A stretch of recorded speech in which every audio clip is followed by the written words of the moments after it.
G'day everyone, it's James Davis from the Pax8 Academy again, and this time I've got Karen from my HR partners. How you doing, Karen? I'm good. How are you? I'm going well, thank you. I've got a bit of a tradition of asking people where they are in this wide world because we're a bit of a global economy these days. So where are you based? My office is in Tweed Heads, New South Wales, but I actually live just over the other side of the border in Queensland in Coolangatta in Australia. That's awesome to hear. And I'm very excited as always to have another guest on, and this time it's going to be a bit of fun, but it's probably a topic that people trying to avoid until they run into issues, and it's all about how to properly manage HR in a small business. So I'm very curious from all your experience and what you do is where's the sort of maturity level and the practices of how people undertake HR. What does that look like in the wild for a small business? Yeah, look, I think with a small business, a lot of the time it's non-existent. People they might start off, I find in a lot of small businesses, they might start off bringing in a friend or a family member, then they might grow a little bit more, or they might just stay sort of the same for a while. And I think people just tend to not really even think about it. So it's not because people are trying to get out of doing the right thing and having HR processes in their business. A lot of people just don't know. So mostly I find with small businesses, it's not until they start growing that they feel like they need to put a bit of structure in place. But yeah, I would say the majority of small businesses don't even know what they need. And what does that impact them? That sort of ignorance, or they don't know what they don't know. What sort of happens to them through that impact of that organic growth and the lack of maturity with this? Yeah, so sometimes nothing. Sometimes, there won't be an impact. They'll have some really good employees and nothing will ever go wrong. Everyone's happy, so there won't be an impact.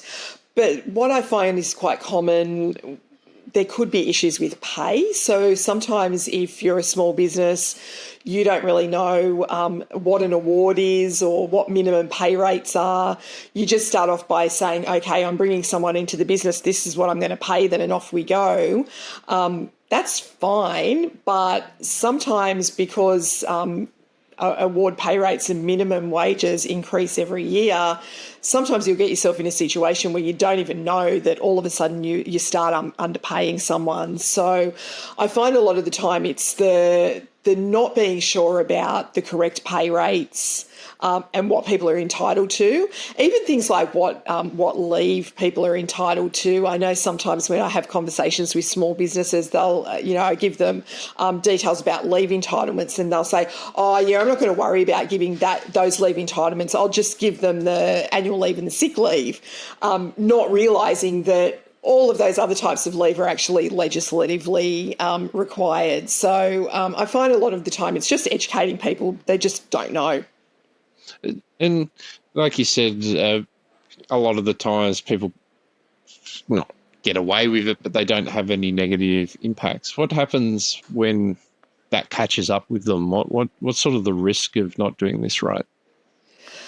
The risk can be somebody might go to Fair Work, and the risk can be that it costs you a lot of time and energy if somebody does end up going to Fair Work because there's an underpayment or you haven't followed a correct process if you have had to let someone go. So I find the biggest risk is the time and the energy and the stress that somebody's going to have to go through if somebody doesn't address an issue with you and they go directly to Fair Work.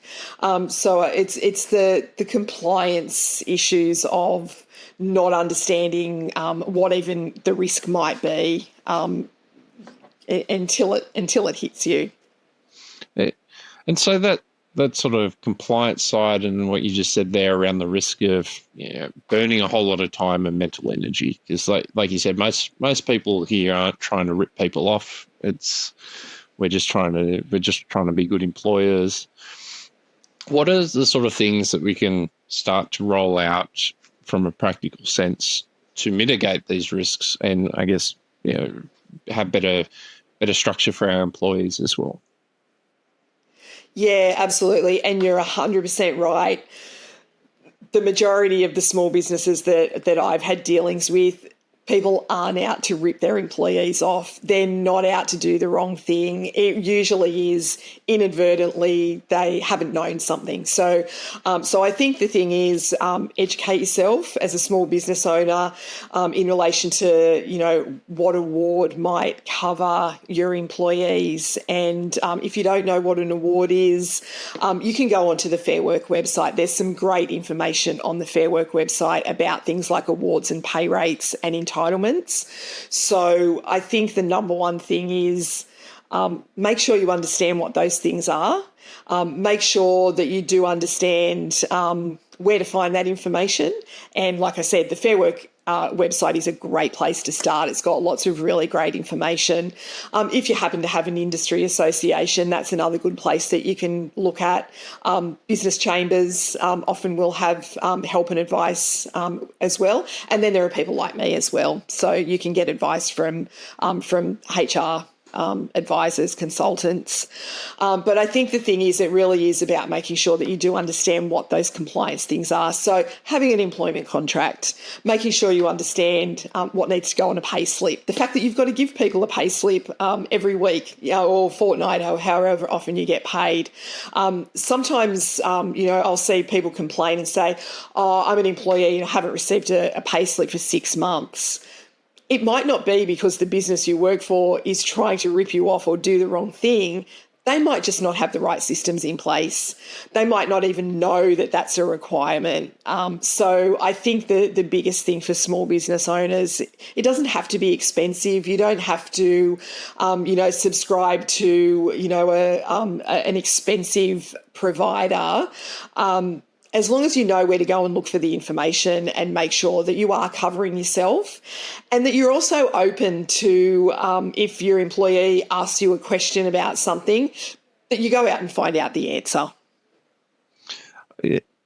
And I think a lot of the time, from my experience, a lot of small business owners, they because they don't know, often they get a little defensive when they start hearing that they're doing things wrong. But what you've just said there around getting help and advice is very important. And I think it's worth highlighting that you've mentioned the awards a few times, that us in the technology space, we're often way overpaying the awards and stuff. But that doesn't mean that we can just shift away responsibility, does it, by overpaying? There's still things that are legislated. Yeah, absolutely. And look, there are a lot of positions in the IT arena that aren't even covered by an award either. So then you just have to make sure that, you've got a fair package for somebody. So that's a really important point. But it is important to understand that if you do have an award that covers your employees, even if you're paying way above award, the award sets the minimum entitlements. So if you're paying somebody, I don't know, $100,000 a year, that's going to be way above an award rate. But you still have to understand things like, legislative entitlements like 4 weeks annual leave, 2 weeks personal carers leave, which is sick and carers leave. You need to understand that those things are sort of baseline entitlements. People are entitled to compassionate leave if they need to go to the funeral or care for an immediate family member.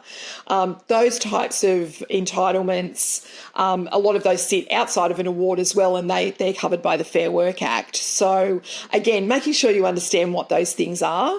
And yes, look, I think a lot of the people that we're probably talking to aren't paying minimum wage, and they're not paying, low wages. They're paying very good salaries to people. But understanding that, there does come a responsibility to make sure that you do know if you might be near an award rate, that you just need to keep an eye on it. But yeah, you're right. I think a lot of the people that we're probably talking to won't have to worry about an award at all, because they may not be covered by one. But if they are, they're probably way above. having an employment contract that states that that annual salary covers things like overtime, penalty rates, and those types of things is important too, to make sure people understand that, yes, you get a really good salary package and it covers you for things like if you've got to work on the weekend, you won't get a penalty rate because that's covered in your above award annual salary, for instance. And this is where I think people haven't worked it out already. That's why it's so important to get that advice. There are a lot of resources out there, like you said, to get the generic level stuff. But when we're talking about what we're doing, this is why it's so important to reach out to someone and line your practices up from the start. So you're just mentioning there the employee contract, outlining that sort of stuff. What's our sort of typical best practices with a contract? You outlined things like overtime and your salary. What else should sort of high level be in an employment contract? Yeah, so the obvious things like start date, salary, location, things like if there are qualifications, the right to work in Australia, so having the correct visa, those things can be covered in a contract. But yeah, also the things, what's included in your salary. So, things like overtime allowances. Is there travel involved? What are the expectations in relation to the hours that you work? So again, if I use a round figure annual salary of $100,000, a year, you might want to say what that compensates the employee for. So it could be things like we have an expectation that although a standard working week is 38 hours a week, that covers reasonable additional hours, and there may be weekend work involved, or you may need to be on call. You may even cover things like issuing a credit card to an employee and the use of those sorts of things. Does somebody have to wear a uniform? Drug and alcohol, payment of public holidays. There are a lot of things that can be covered. Also things like restraint of trade. So if you have a restriction on where and who people can work for after they leave your employment, those things can be covered as well. Confidentiality, how to give notice when you're resigning. Lots and lots of things can be covered in an employment contract. So it's really clear and there are no misunderstandings about what's covered in your term of employment.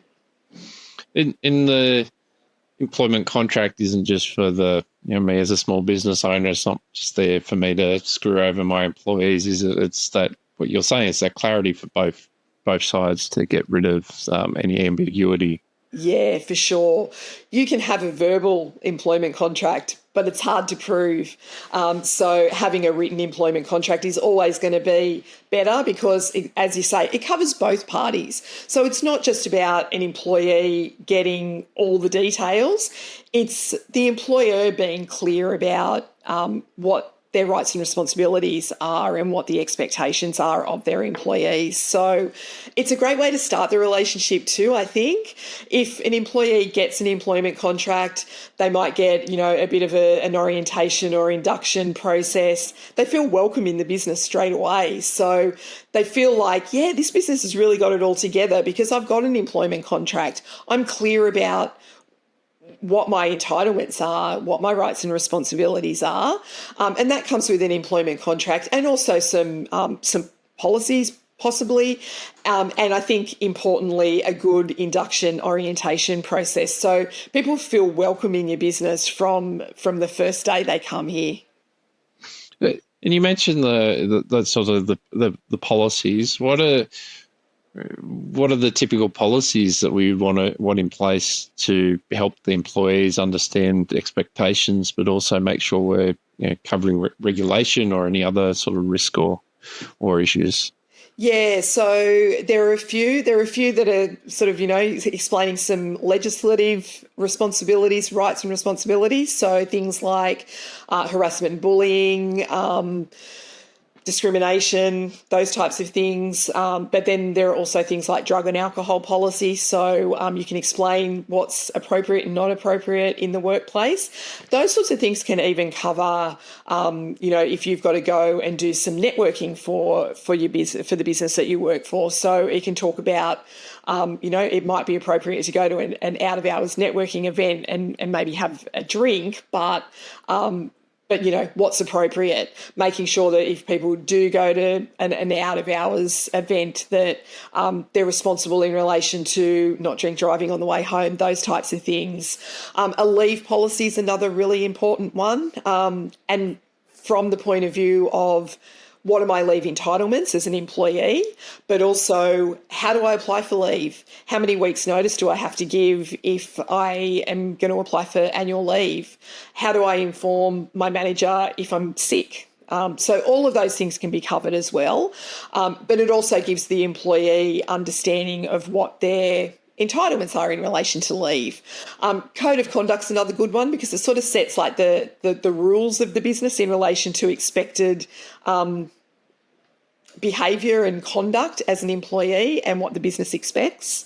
Lots of other policies, there might be a policy on expected wearing of a uniform or accepted level of what you wear to work, and that's going to be different from industry to industry.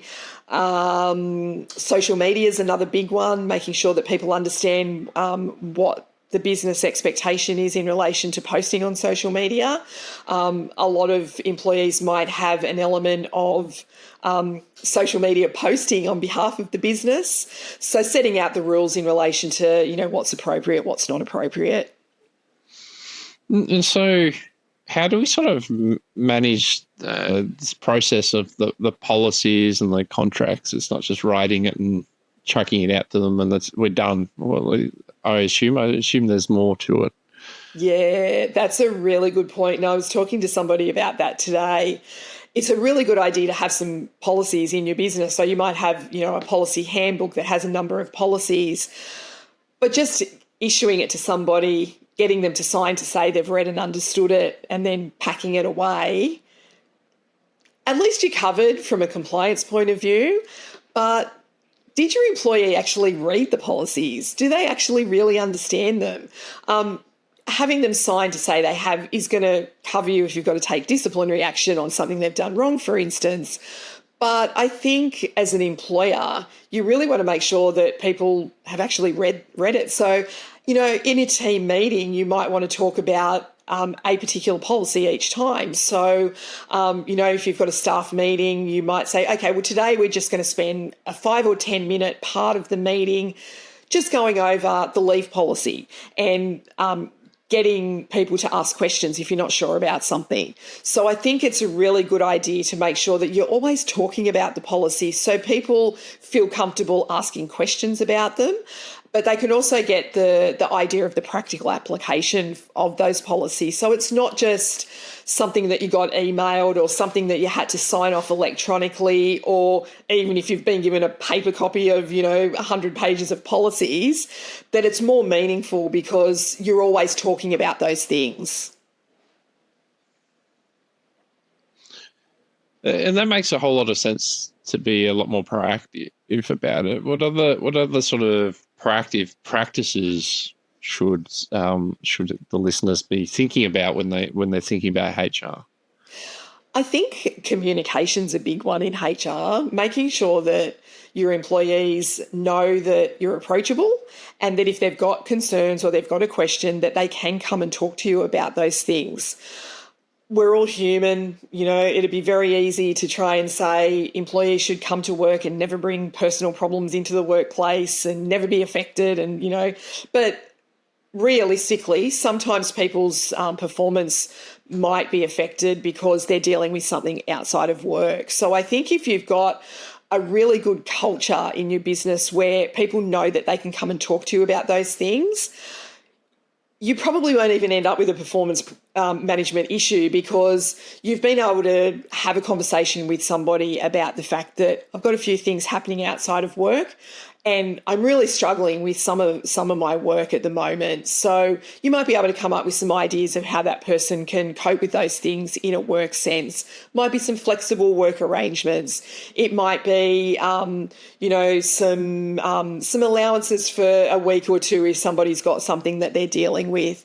I think, the whole issue of communication and setting that really good culture in your business so people feel valued and they know that they can talk about a problem rather than it getting to the point where it's been a problem for 6 months, but you're a really nice person as a business owner and you just don't want to bring it up because you don't want to appear mean or you don't want to appear that you're being nasty to the person.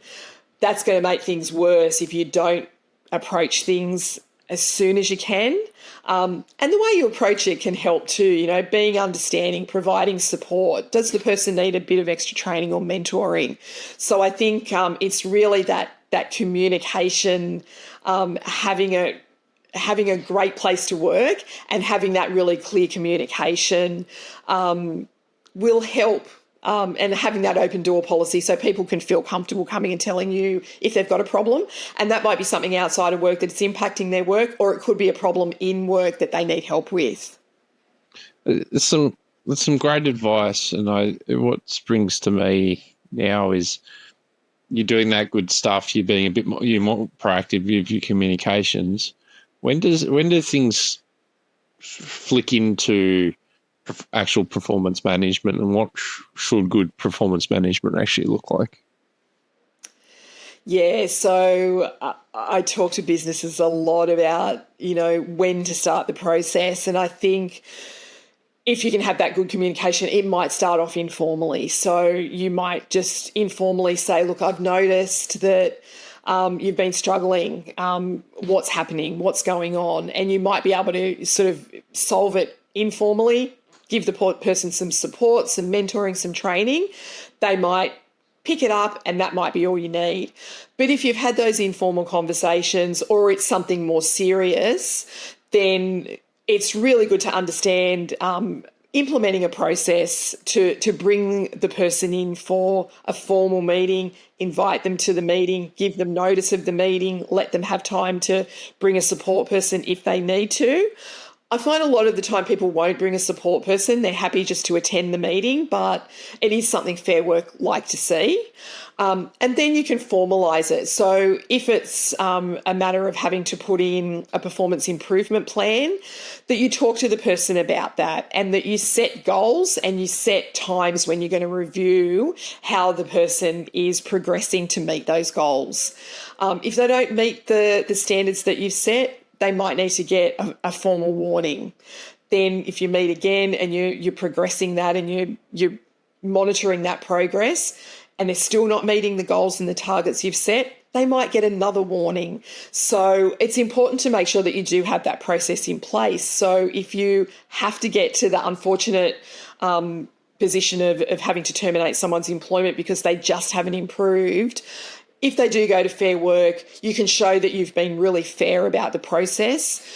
You've given the person a chance to improve. You've supported them. You've given them all the things they need. So then if they were to go to Fair Work and lodge an unfair dismissal claim, for instance, that you can feel pretty confident that you'll be able to defend what you've done because you've got that really good process. And if those processes are in your HR policies, for instance, your employees will know what to expect. They'll know that's the process if they've done something wrong or they need help with improving on something that they might be lacking.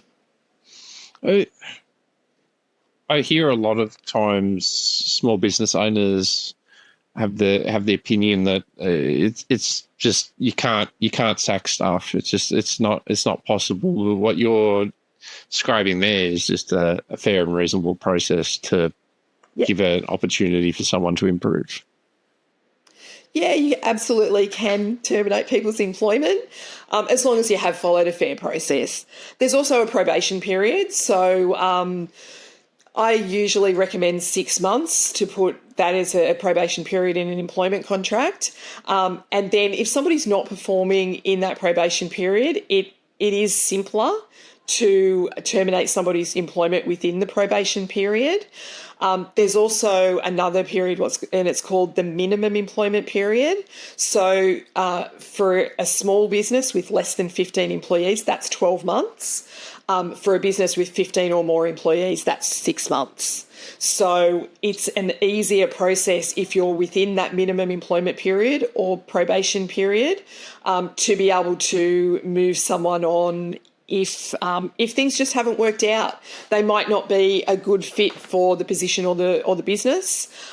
It might be a mismatch. They may have promised more than they can deliver in the recruitment process, or it might just be that things haven't worked out the way you thought. So that probation period is a good way to assess that, and it's good to have that assessment process within that probation period. So if you do need to move someone on in that period, excuse me, it's easier to do.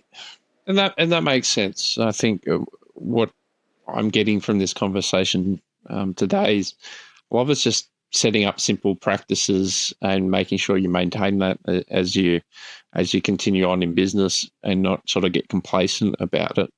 One of the biggest areas I see complacency on, I'd be very curious to hear your opinion, is how people are managing the increase of pay and setting the expectations of pay rises and the methodology around that. So what's sort of your opinion and different ways to look at that process? Yeah, I think, again, it comes down to communication. If you have in your employment contract that, a performance review will be conducted every 6 months, every 12 months, whatever that is, so you set that expectation right from the beginning. And, again, you have a process in place. Look, I know, HR compliance is boring, but if you have that in place, it does make it easier just to follow those processes. You might also want to say to someone that when we have that performance review, it's not an automatic salary increase review. It's a performance review, and we'll discuss those things at the time. Sometimes I talk to businesses, especially small businesses, where they may not be able to afford a salary increase at the performance review, and sometimes that can be hard news to deliver. But I think if you've got that process in place and people understand what that process is, and they know, if I meet all my goals over the previous 6 or 12 months, I'm guaranteed a salary increase because that's the process, then people should expect that. But if that's not the process and it's really clear that, a salary increase isn't tied to the performance review, again, I think you can work through those things that might become awkward if you're not setting out what the process is from the beginning. I've talked to businesses before where they think their employee is doing a fantastic job. They're a star, they're fantastic, but the business isn't right at that moment in a position to give a pay increase. So I think it's making sure that you communicate that really clearly. We love what you're doing. These are all the great things that you've done. Go through the performance review and, talk about all the great things, but then also explain, unfortunately, this time we can't do this, or we can only give you a small increase, or whatever that might be, and be really open about it. So employees don't go away thinking, I'm not appreciated. I've done such a great job over the last 12 months and they don't even appreciate it because I'm not getting a pay rise. Because if somebody is on a salary that's way above award, they might be sitting around the appropriate rate for what they're doing. And how do you look at what is appropriate and what's not? It's really difficult. I think it depends on so many factors. Being a small business could be one of them. And I think, again, it's really, I suppose, doing a little bit of benchmarking, especially if you are a business that pays way above award. Sometimes it is good to be able to have a look at those salary surveys that are out there to get an idea of what this position is being paid in my industry. There are quite a few different sort of recruitment firms that do salary surveys every year. So you can have a look at those and get a feel for where you might be sitting in relation to, where you're at.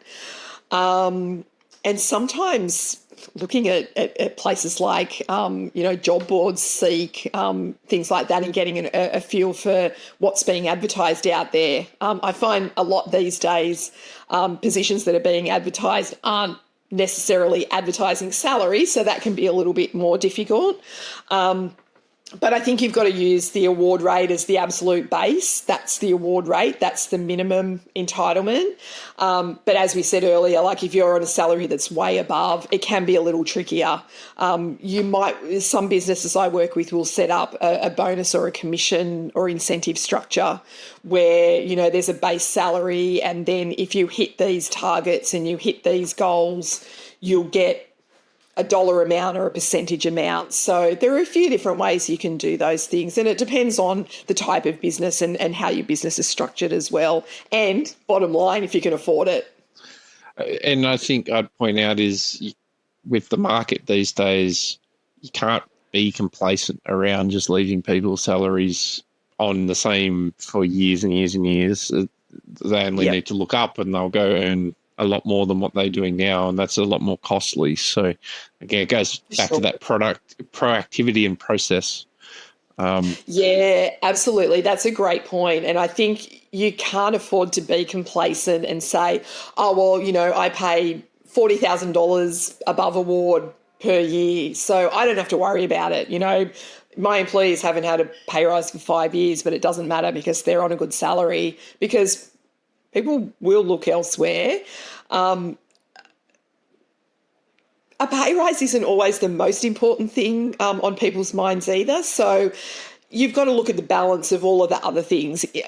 People sometimes will value flexibility more than a pay rise.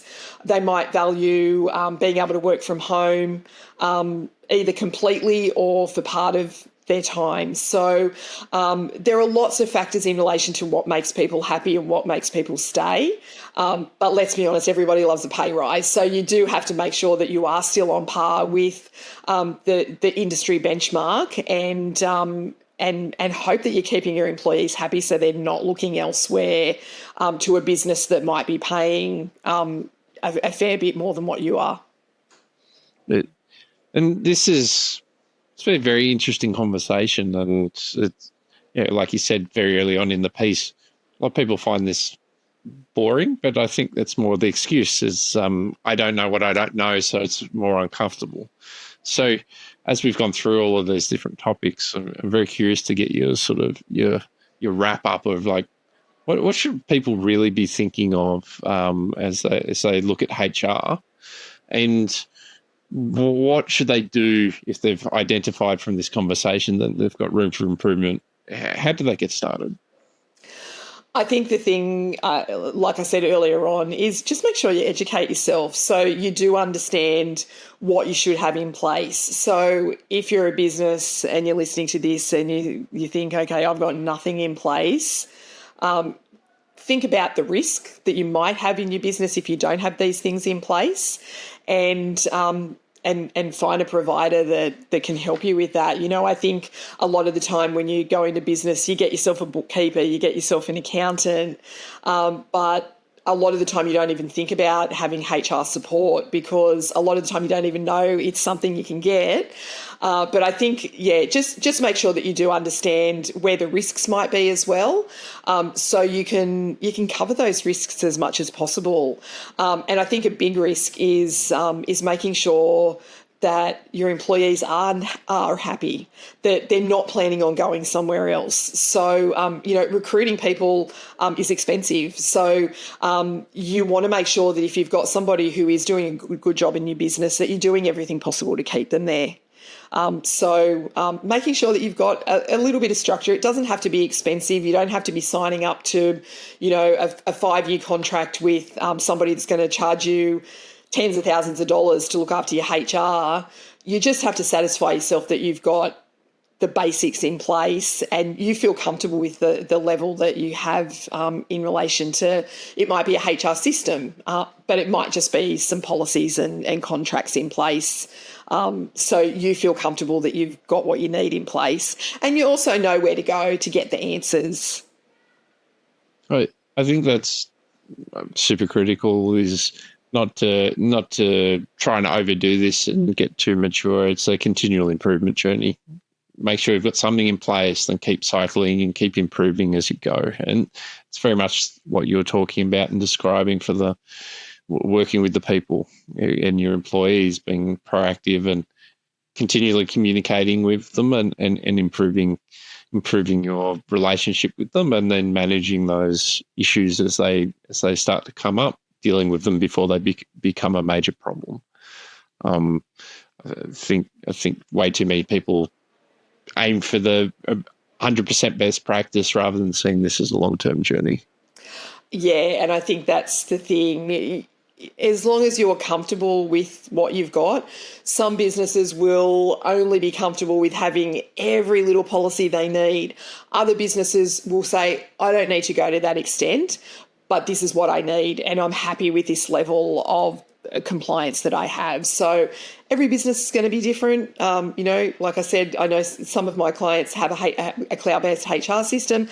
Other businesses aren't interested in having another system. So it really comes down to knowing what you should have in place and feeling comfortable with what you've got.